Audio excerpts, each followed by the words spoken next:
Welcome to the Razors Inc. podcast with your host, Jonathan Farini.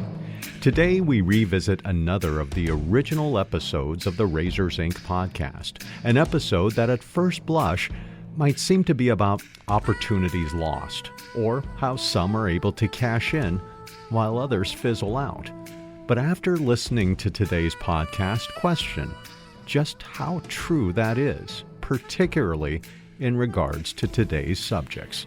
So pour yourself a drink, pull up a chair, and hear Jonathan's take on movies, television, and today, from best actor to character actor. Here's your host, Jonathan Farini. Welcome to the Razors Inc. podcast. I've been ruminating about the Best Actor Oscar. You know, I had an opportunity back in the day when I was going to film school to actually hold the Oscar statuette. Yeah, it's about 18 inches long and it's heavy. It takes both hands to hold it. And if you dropped it on your foot, you'd probably break your foot.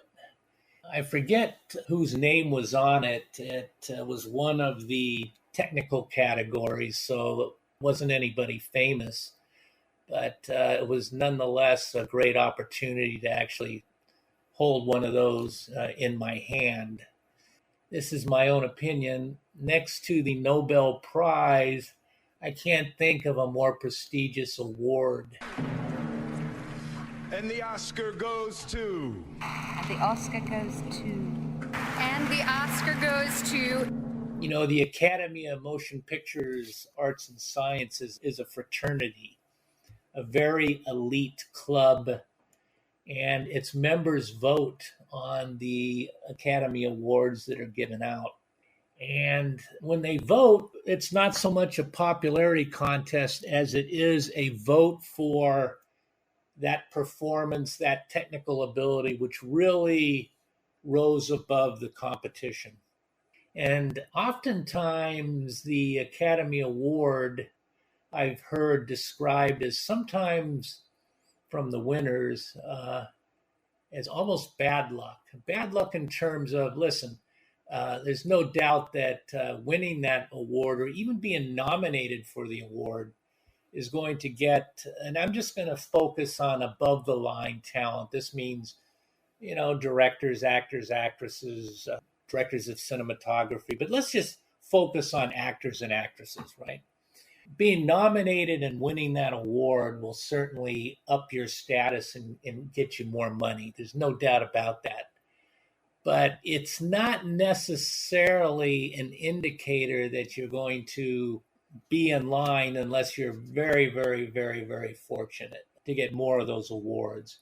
And let's face it, it's like after you climb Mount Everest, you know, what's left? You got the award, you know, the roles that are going to come your way may never equal that role as an actor that got you that award. So I've been thinking about two actors in particular that won the award very early in their careers. They were both men, but ladies. These are just the two that came to my mind. The first one is an actor named Broderick Crawford, Crawford. He won the Best Actor in 1949 for a movie called All the King's Men, and it's about an ambitious politician. I think it was modeled after the governor of Louisiana, Huey Long. My friends, I have a speech here. It's a speech about what this state needs. There's no need in my telling you what this state needs. You are the state and you know what you need. You over there, look at your pants. Have they got holes in the knees? Listen to your stomach. Did you ever hear it rumble for hunger? And you, what about your crops? Did they ever rot in the field because the road was so bad you couldn't get them to market? And you, what about your kids? Are they growing up ignorant as dirt, ignorant as you because there's no school for them? No, I'm not going to read you any speech. But I am going to tell you a story. It's about a hick. A hick like you, if you please. Yeah, like you. He grew up on the dirt roads and the gully washes of a farm. Broderick won this award, Best Actor, in 1949.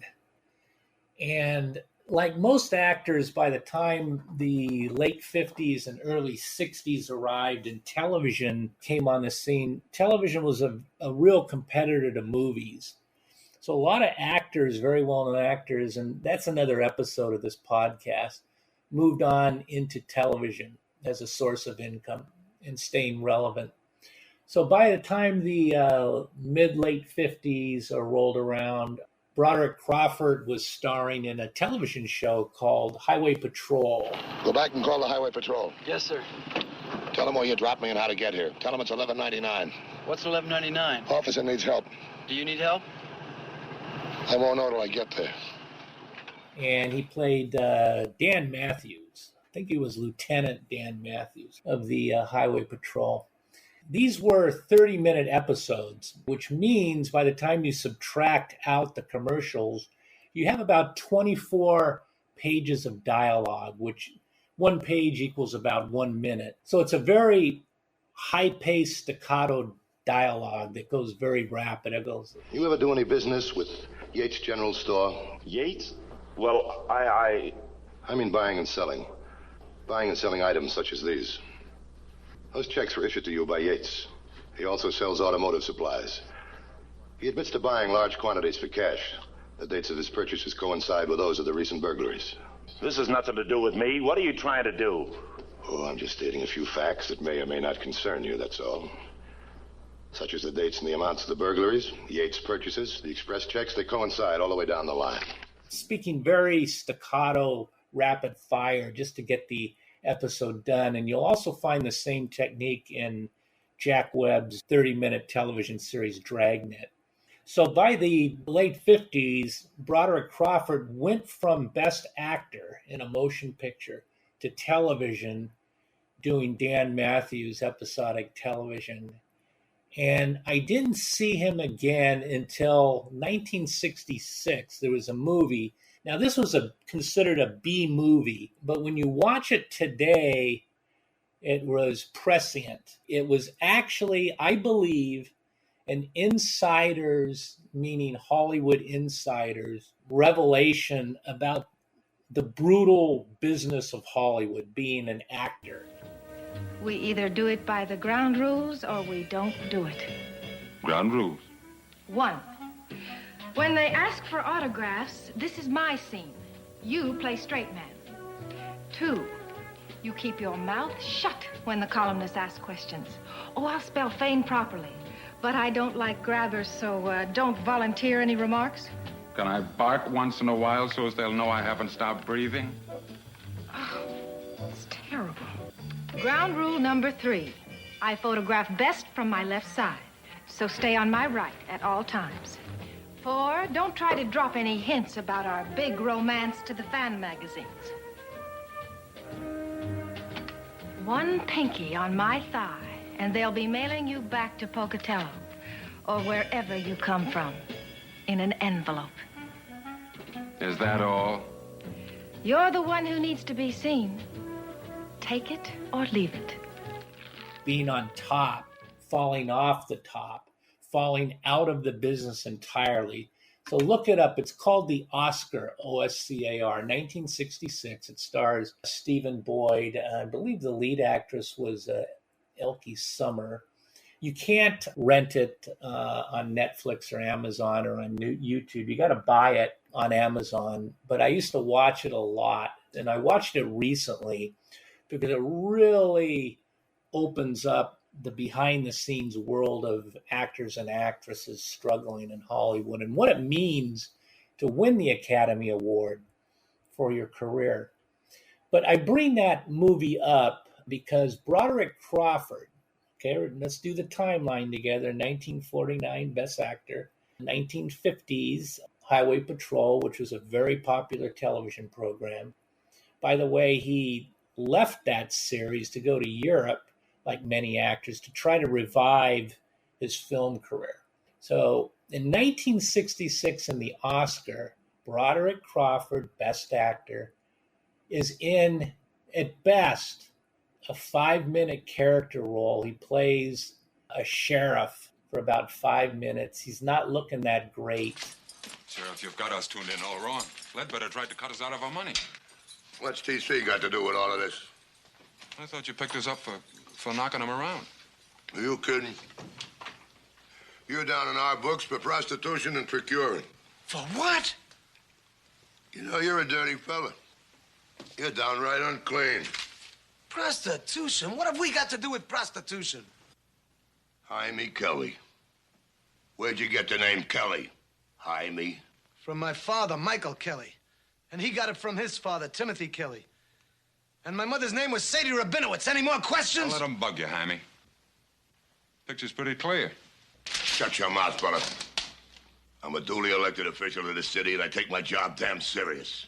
You stole our money pretty damn serious, too. Shut up.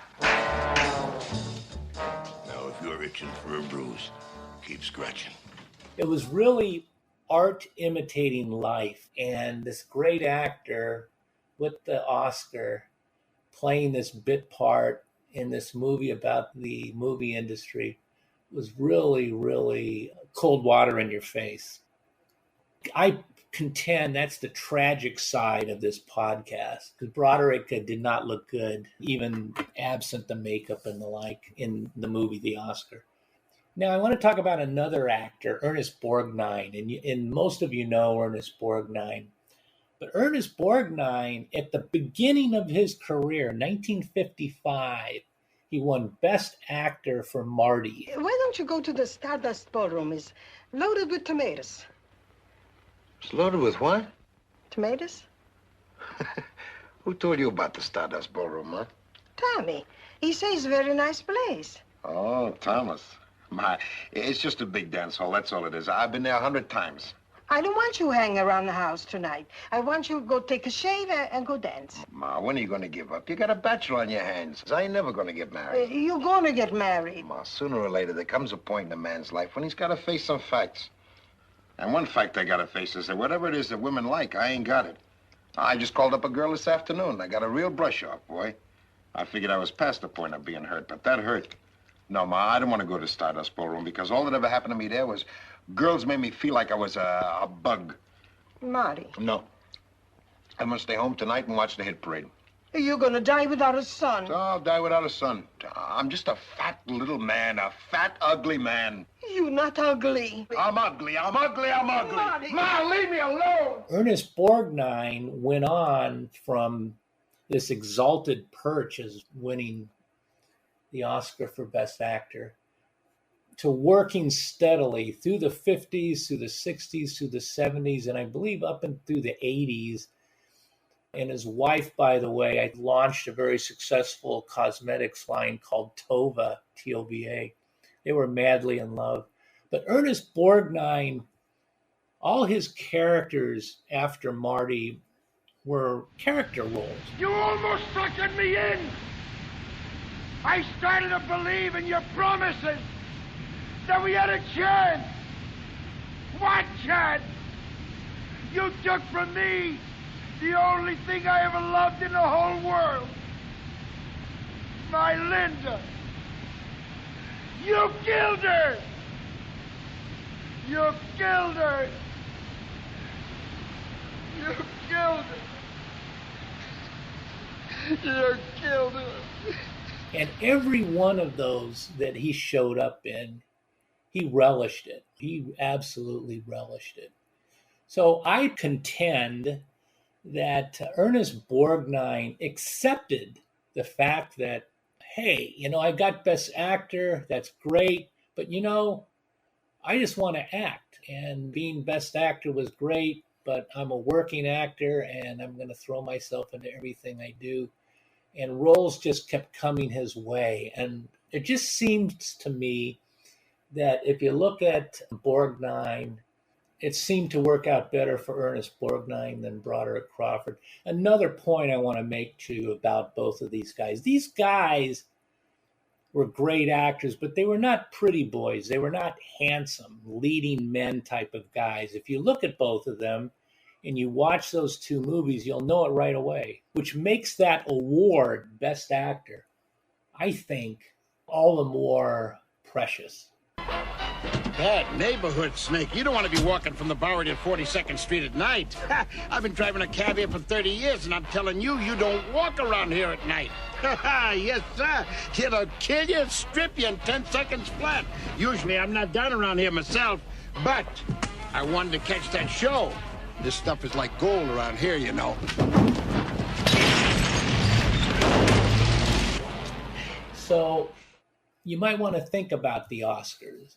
You might want to check out those two movies, All the King's Men, Marty. They're both wonderful movies. And look at these actors. And then maybe do a Wikipedia search on both of them. Look at their careers. Think about other actors that won the Academy Award. Think about last year or the year before. Who won Best Actor? Who won Best Actress? Who was nominated? You know, I contend it's probably difficult to remember. And a very interesting category is the Best Supporting Actor, Best Supporting Actress. Look at the people that won that. Often that's a catapult to bigger roles. Sometimes it's not.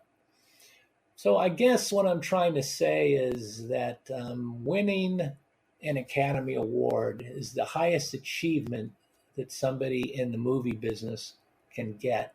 But it's definitely not a guarantee of future awards. It's not a guarantee of future great scripts, but there's a lot to think about there.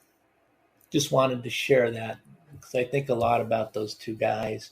But check out the movie The Oscar, 1966, because even though it was produced as a B movie at the time, when you get into it and you examine the characters, you examine this portrayal of the movie business from the actor's perspective, it was really spot on.